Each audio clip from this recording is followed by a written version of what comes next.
پوری دنیا میں معذور افراد کو معاشرے کے دیگر افراد کی بنسبت بڑی قدر کی نگاہ سے دیکھا جاتا ہے، بڑی عزت دی جاتی ہے انہیں، بڑی ویلیو دی جاتی ہے انہیں، بڑی رسپیکٹ دی جاتی ہے انہیں، بڑا زیادہ احساس کیا جاتا ہے ان کا۔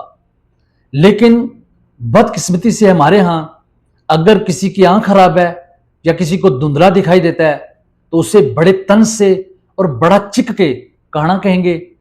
اگر کسی کا کسی حادثے میں یا کسی بیماری کی وجہ سے ٹانگ کٹ گئی، پاؤں کٹ گیا یا بازو کٹ گیا تو اسے ٹنڈا کہیں گے یا لنگڑا کہیں گے۔ یا اگر کسی کو کسی وجہ سے کم سنائی دیتا ہے تو اسے ڈورا کہیں گے۔ ہم بات بات پہ امریکہ، کینیڈا، برطانیہ، آسٹریلیا، پتہ نہیں کن کن ممالک کی مثالیں دیتے ہیں کہ وہ ریاستیں بڑی اچھی ہیں۔ یاد رکھیے وہ ریاستیں اچھی نہیں بلکہ ان ریاستوں میں رہنے والے لوگ بڑے اچھے ہیں، وہ لوگ بڑے نظم و نسق والے ہیں، وہ لوگ بڑے تربیت یافتہ ہیں۔ میں اکثر سوچتا ہوں کہ پاکستان انفراسٹرکچر میں پوری دنیا سے زیادہ ترقی کر جائے، پاکستان کے ہر چوک اور چوراہے سے بھی اگر تیل اور گیس کے ذخائر نکل آئیں، لیکن پھر بھی ہمارے رویوں میں کیسے بہتری آئے گی؟ ہم رویوں میں کب ترقی کریں گے؟ ہمارے رویے کب بہتر ہوں گے؟